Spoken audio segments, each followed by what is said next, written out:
ലോക്സഭാ മണ്ഡലങ്ങളിൽ 14 മണ്ഡലങ്ങളുടെ വിശകലനം നമ്മൾ കഴിഞ്ഞ വീഡിയോകളിൽ ചെയ്തു കഴിഞ്ഞു. ഇനിയിപ്പോ അവശേഷിക്കുന്നത് 6 മണ്ഡലങ്ങൾ. ആ 6 മണ്ഡലങ്ങൾ വളരെ നിർണായകമായ മണ്ഡലങ്ങളാണ്. BJPക്കും UDFനും LDFനും ഒരുപോലെ നിർണായകമായ ആ 6 മണ്ഡലങ്ങളുടെ പല സൂചനകളെ പറ്റി ഇന്ന് നമുക്ക് സംസാരിക്കാം. നമുക്ക് ചാലക്കുടി മണ്ഡലത്തിന്റെ സാധ്യതകൾ പരിശോധിക്കാം. ചാലക്കുടിയും പൊതുവെ ഒരു UDF മണ്ഡലമായിട്ടാണ് അറിയപ്പെടുന്നത്.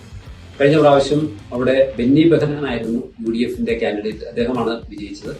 UDFന്റെ MP ആയ ശ്രീ ബെന്നി ബെഹനാന് കഴിഞ്ഞ പ്രാവശ്യം ഏകദേശം 1,32,000 വോട്ടുകളുടെ ഭൂരിപക്ഷമാണ് ഉണ്ടായത്.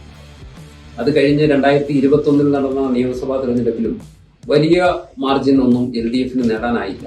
സംസ്ഥാനമൊട്ടാകെ LDF തരംഗം ആഞ്ഞടിച്ചപ്പോഴും ഏതാണ്ട് 10,000-ൽ ചില്ലുവാനം വോട്ടുകളുടെ ഭൂരിപക്ഷം മാത്രമാണ് LDF കാൻഡിഡേറ്റ്സിന് 7 മണ്ഡലങ്ങളിൽ കൂടി നേടാനായത്. അങ്ങനെ കണക്കുകൾ വെച്ച് പരിശോധിക്കുമ്പോൾ യഥാർത്ഥത്തിൽ ബെന്നി ബെഹനാന് തന്നെയാണ് വളരെ നല്ല വലിയ ഭൂരിപക്ഷം കിട്ടേണ്ടതാണ്. പക്ഷേ ഇപ്രാവശ്യം അവിടെ 2020 ഒരു ഫാക്ടറായിട്ട് വരുന്നുണ്ട്. അപ്പൊ 2020 ഏകദേശം ഒരു കണക്കുകൾ കൂട്ടുമ്പോൾ ഏകദേശം ഒരു 70,000-80,000 വോട്ട് പിടിക്കാനുള്ള സാധ്യതയുണ്ട്. അങ്ങനെ വരുമ്പോൾ ആ 70,000 വോട്ടുകൾ ആരിൽ നിന്ന് കുറയും എന്നുള്ളതും ഒരു കൺഫ്യൂഷനാണ്. യഥാർത്ഥത്തിൽ LDFന്റെയും ഒരു 30% വോട്ട് കുറയാനും UDFന്റെ ബാക്കി ഒരു 70% വോട്ട് കുറയാനുമാണ് സാധ്യത. അങ്ങനെ വരുമ്പോഴും ഈ 1,38,000 എന്ന് പറയുന്ന കഴിഞ്ഞ പ്രാവശ്യത്തെ ബെന്നി ബെഹനാന്റെ ലീഡിനെ കവച്ചു വെക്കുവാൻ ഈ ശക്തികൾക്കൊന്നും ആവില്ല. അതുകൊണ്ട് തന്നെ ഇപ്രാവശ്യവും ചാലക്കുടി ബെന്നി ബെഹനാൻ UDFന് വേണ്ടി നിലനിർത്തും എന്നുള്ളതാണ് കണക്കുകൾ സൂചിപ്പിക്കുക. മലയാളികൾ എല്ലാവരും ഒന്നുപോലെ ഉറ്റുനോക്കുന്ന ഏറ്റവും വാശിയേറിയ മത്സരം കേരളത്തിൽ നടക്കുന്നത് എവിടെയാണെന്ന് ചോദിച്ചാൽ അതിന് തൃശൂർ തന്നെയാണ്.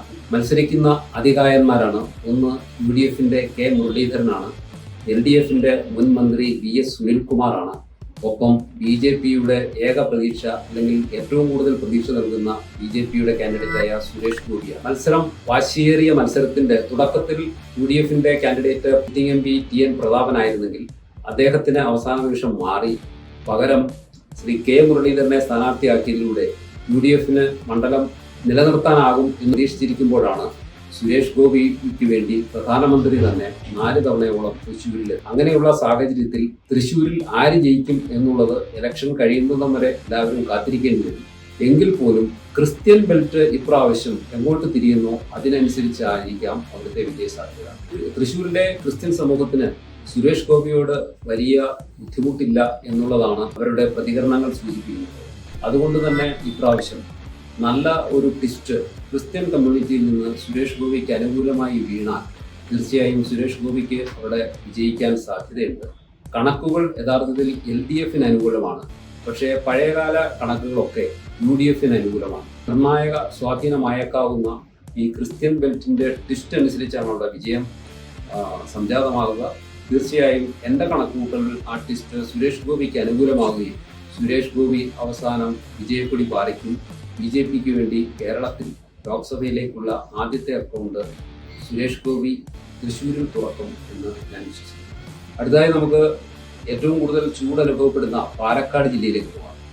പാലക്കാട് മത്സരം സിറ്റിംഗ് MP EK ശ്രീകണ്ഠനും LDFന്റെ വിജയരാഘവനും തമ്മിലാണ് പ്രധാന മത്സരം നടക്കുന്നത്. ഒപ്പം BJPയുടെ കൃഷ്ണകുമാറും അവിടെ സ്ഥാനാർത്ഥി. വളരെ ത്രികോണ മത്സരത്തിന്റെ ഒരു പ്രതീതി ജനിപ്പിക്കുന്നുണ്ടെങ്കിലും പ്രധാന മത്സരം UDFും LDFും തമ്മിൽ തന്നെയാണ്. 2021 നടന്ന പാർലമെന്റ് തെരഞ്ഞെടുപ്പിൽ VK ശ്രീകണ്ഠൻ 11,000 ചില്ലുവാനം വോട്ടുകൾക്കാണ് വിജയിച്ചതെങ്കിൽ 2021 നിയമസഭാ തെരഞ്ഞെടുപ്പിൽ LDFന്റെ ഭൂരിപക്ഷം ഏതാണ്ട് 1,13,000-ൽ മേളിലാണ്. അതുകൊണ്ട് തന്നെ കണക്കുകൾ ഒരിക്കലും UDFന് അനുകൂലമല്ല. പാലക്കാട് അതുകൊണ്ട് തന്നെ ഇപ്രാവശ്യം LDF വിജയരാഘവനിലൂടെ ആ സീറ്റ് കോൺഗ്രസിൽ നിന്ന് UDFിൽ നിന്ന് പിടിച്ചെടുക്കും എന്നുള്ളതാണ്. അടുത്തതായി നമുക്ക് പത്തനംതിട്ട മണ്ഡലത്തിന്റെ സാധ്യതകൾ പരിശോധിക്കാം. പത്തനംതിട്ട മണ്ഡലം 2019 UDFിനോടൊപ്പമാണ് നിന്നത്. UDFന്റെ ആന്റോ ആന്റണി ഏകദേശം 40,000-ൽ പരം വോട്ടുകൾക്കാണ് അവിടെ 2019 വിജയിച്ചത്. അന്ന് വളരെ ശക്തമായ ത്രികോണ മത്സരമായിരുന്നു. നമ്മുടെ സംസ്ഥാനത്തെ ആരോഗ്യമന്ത്രി വീണ ജോർജും K സുരേന്ദ്രനും ആന്റോ ആന്റണിയും തമ്മിലായിരുന്നു മത്സരം. അന്ന് വിജയം ആന്റോ ആന്റണിക്കൊപ്പമായിരുന്നു. ഇപ്രാവശ്യം അവിടെ LDF രംഗത്തിറക്കിയിരിക്കുന്നത് മുൻ ധനമന്ത്രിയായ തോമസ് ഐസക്കിനെയാണ്. അതുകൊണ്ട് തന്നെ വളരെ ശക്തമായ ഒരു പോരാട്ടം നടക്കുന്നതിനിടയിലേക്കാണ് BJP അനിൽ ആന്റണി എന്ന AK ആന്റണിയുടെ പുത്രനെ തന്നെ രംഗത്തിറക്കിയത്. അതുകൊണ്ട് തന്നെ അവിടെ വളരെ വലിയ ഒരു ത്രികോണ മത്സരം നടക്കുന്നു. പക്ഷേ കണക്കുകൾ സൂചിപ്പിക്കുന്ന അനുസരിച്ച് അവിടെ ഇത്തവണയും UDF തന്നെ വിജയിക്കും എന്നാണ് എനിക്ക് മനസ്സിലാക്കാൻ കഴിയുന്നത്. UDF വേണ്ടി ആൻഡ്രോ ആന്റണി പത്തനംതിട്ട. അതായത് നമുക്ക് കേരളം ഉറ്റുനോക്കുന്ന വടകരയിലേക്ക് പോകാം. വടകരയിലെ മത്സരം അവിടെ രണ്ടും LDF UDF പുതുമുഖ സ്ഥാനാർത്ഥികളാണ്. LDF സ്ഥാനാർത്ഥി മുൻ ആരോഗ്യമന്ത്രി KK ശൈലജ ടീച്ചറാണെങ്കിൽ UDF സ്ഥാനാർത്ഥി മുൻ യൂത്ത് കോൺഗ്രസിന്റെ സംസ്ഥാന പ്രസിഡന്റായ ഷാഫി പറമ്പിലാണ്. BJPക്ക് വേണ്ടി പ്രഫുൽ കൃഷ്ണ എന്ന യുവ താരവും മത്സരം കടുക്കുമ്പോൾ ആര് വിജയിക്കും എന്ന് പറയാനൊക്കാത്ത സാഹചര്യമാണെങ്കിലും ഒരു യുവത്വത്തിന്റെ പ്രതീകം എന്ന നിലയിൽ ഷാഫി പറമ്പിലിന് അനുകൂലമായാണ് സാഹചര്യങ്ങൾ അവസാന നിമിഷം മാറുന്നത് എന്നുള്ള കാര്യത്തിൽ സംശയമില്ല. തീർച്ചയായും അവസാന ലാപ്പിൽ യുവാവായ ഷാഫി തന്നെ വിജയക്കൊടി പാലിക്കും. UDF അവിടെ വിജയിക്കാനാണ് എല്ലാ സാധ്യതയായി. ഏറ്റവും പ്രധാനപ്പെട്ട ഒരു മണ്ഡലമായ കണ്ണൂർ നമുക്ക് പരിശോധിക്കാം. KPCC പ്രസിഡന്റ് K സുധാകരനും LDF വേണ്ടി CPM MV ജയരാജനുമാണ് ഏറ്റുമുട്ടുന്നത്. ഒപ്പം BJPയുടെ C രഘുനാഥ് മുൻ കോൺഗ്രസുകാരനും BJPക്ക് വേണ്ടി മത്സരിക്കുന്നു. ഈ വാശിയേറിയ പോരാട്ടത്തിൽ ജയമാർക്കൊപ്പമാണെന്ന് അറിയാൻ അവസാന നിമിഷം വരെ കാത്തിരിക്കേണ്ട സാഹചര്യമാണെങ്കിലും കണക്കുകൾ ഇപ്പോഴും K സുധാകരന് അനുകൂലമാണ്. കഴിഞ്ഞ പ്രാവശ്യം ഏതാണ്ട് 94,000 വോട്ടുകൾ 2019 94,000 വോട്ടുകളുടെ ഭൂരിപക്ഷത്തിനാണ് ശ്രീ K സുധാകരൻ വിജയിച്ചത്. അതിനുശേഷം 2021 നടന്ന നിയമസഭാ തെരഞ്ഞെടുപ്പിലും ഏതാണ്ട് 1,28,000 വോട്ടുകളുടെ ഭൂരിപക്ഷം LDF ഉണ്ടെങ്കിലും ഈ K സുധാകരൻ എന്ന അധികാരനെ പിടിച്ചു കെട്ടാൻ ഒരുപക്ഷെ MV ജയരാജന് ഇത്തവണയും സാധിക്കാൻ സാധ്യതയില്ല. അതുകൊണ്ട് തന്നെ ഇപ്രാവശ്യവും കണ്ണൂർ UDF നിൽക്കാനാണ് എല്ലാ സാധ്യതയും. നമ്മളിപ്പോൾ കഴിഞ്ഞ 2 വീഡിയോകളിൽ 14 മണ്ഡലങ്ങളുടെ സാധ്യതകൾ പരിശോധിച്ചിരുന്നു. ഇന്നിപ്പോൾ പരിശോധിച്ചത് 6 മണ്ഡലങ്ങളുടെ സാധ്യതയാണ്. അങ്ങനെ മൊത്തം 20 മണ്ഡലങ്ങളുടെ സാധ്യതയും നമ്മൾ വിശകലനം ചെയ്തു കഴിഞ്ഞു.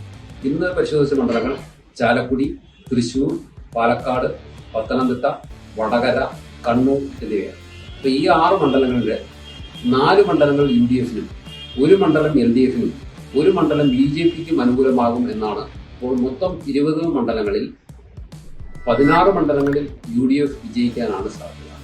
3 മണ്ഡലങ്ങൾ LDF-ന് അനുകൂലമായി വിജയിക്കുമ്പോൾ തൃശൂർ ഇപ്രാവശ്യം BJPക്ക് അനുകൂലമായി വിജയിക്കും. സുരേഷ് ഗോപി കേരളത്തിൽ BJPക്ക് വേണ്ടി ലോക്സഭയിലേക്കുള്ള ആദ്യത്തെ അക്കൗണ്ട് തുറക്കും എന്നുള്ളതാണ് എൻ്റെ വിശകലനം.